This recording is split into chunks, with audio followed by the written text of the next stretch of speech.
My self-checkout machine keeps refusing my payment and saying insufficient funds. My account has $50,000. I've been having the strangest problem at grocery stores for the past month. Every time I try to pay at self-checkout, the machine says insufficient funds and declines my card. But my bank account has over $50,000. It started at Walmart. I had $47 worth of groceries, tried to pay with my debit card, and got declined minus insufficient funds on the screen. I checked my banking app, $50,247 available balance. I figured it was a machine glitch, so I went to a different self-checkout. Same message. Tried the customer service desk. Their card reader worked fine. This happened at Target, Kroger, CVS. Only self-checkout machines, always the same error message. Human cashiers could process my card without issues. I called my bank. Mr. Thompson, your account shows normal activity. No holds, no flags, plenty of available funds. This is very unusual. Last Tuesday, I decided to watch the self-checkout screen more carefully. When I scanned my items and inserted my card, the machine displayed my name correctly, Michael Thompson. But when it tried to process payment, the screen flickered and showed a different name, Michael Torres. Michael Torres, not Thompson, Torres. I googled Michael Torres and found an obituary from 6 months ago. Michael Torres, 34, died in a car accident. Same age as me, similar appearance, but most importantly, he died completely broke. The obituary mentioned he left behind massive debt and an empty bank account. I called my bank again.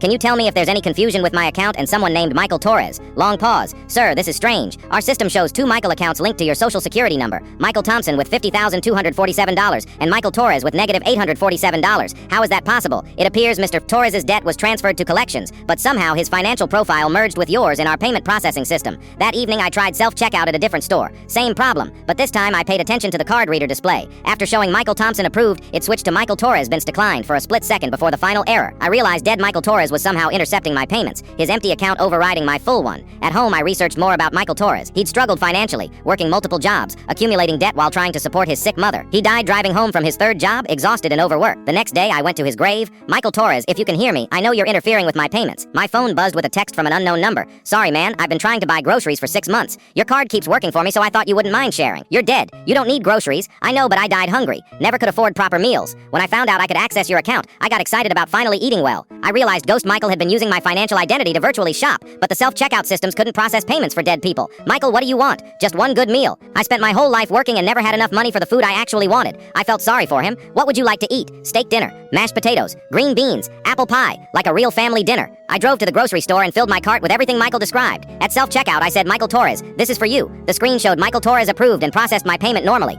That night, I cooked the entire meal and set 2 places at my dinner table. Michael, come eat. For the first time in months, I felt like I wasn't eating alone. The food somehow tasted better. The house felt warmer. After dinner, I got another text. Thank you. That was the best meal I never had. I can finally rest now. The next morning, I tried self-checkout again. My card worked perfectly. Michael Torres was gone. But last week, I started getting a new error message. Account temporarily frozen. Contact customer service. When I called the bank, they said my account was being accessed by someone named Jennifer Martinez. I googled her name. Jennifer Martinez died 3 months ago. Also broke, also hungry. My grocery bills have doubled, but I've never eaten better. I think word is spreading in the afterlife about the guy who buys dinner for dead people.